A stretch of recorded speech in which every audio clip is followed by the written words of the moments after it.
My name is Marie Fulston and I'm curator of video games here at the V&A. Splatoon is a game which is an entirely new sort of franchise for Nintendo. This is a game which is sort of like an online paintball. This is an incredibly colorful and vibrant game. But the first prototype for that game was actually this sort of tofu, very black and white prototype that they created. And when you look at sort of how far a game has come, it sort of really makes visible the many different layers and the huge journey that video games go on when they're being developed. At the very beginning, they were still testing out and thinking what these characters, who these main sort of protagonists of this game should be. And we know them now as these Inklings, which are these sort of humanoid squid characters. But originally the designers had these early characters of rabbits, but I think they really struggled to understand actually why these rabbits spraying sort of paint and ink everywhere. So they explored a variety of other concepts, such as maybe we could have aliens and cleaners, so the aliens are creating mess and the cleaners are cleaning that up.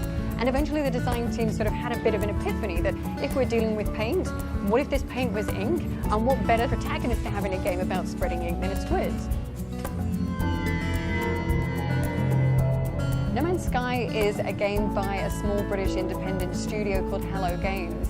And it's a game where they wanted to capture that real sort of feeling of exploring. And as such, there's upwards of 18 quintillion planets within that game. For a small design team to have created a game which features a near infinite sort of universe, they look to use tools such as procedural generation to sort of set the creative boundaries of that world, but then utilize the computers and the technology to create the world for them. The design team created a virtual drone to actually fly out into the game to record and capture recordings of the different planets. They used this drone tool to be able to get a snapshot of view of how every single planet was being realized within the game.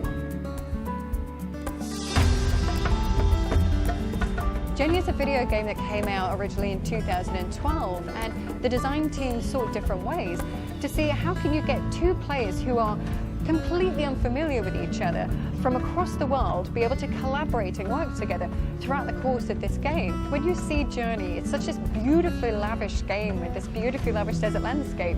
And when you look at this prototype, it's not to put it too bluntly, but it's pretty ugly. It's a sort of very rudimentary space. There's some really great research footage of them going out to Pismo Beach and seeing what is it like to jump down the side of a sand dune. One of the videos shows them jumping over the top of a sand dune and hoping that, like in the game, that you are able to sort of infinitely glide down the other side, which sadly that you're not able to. You come to a bit of an abrupt stop, but they then took a little bit of creative license within the game. There's an estimated 2.2 billion people in the world who play video games, which is almost a quarter of the world's population.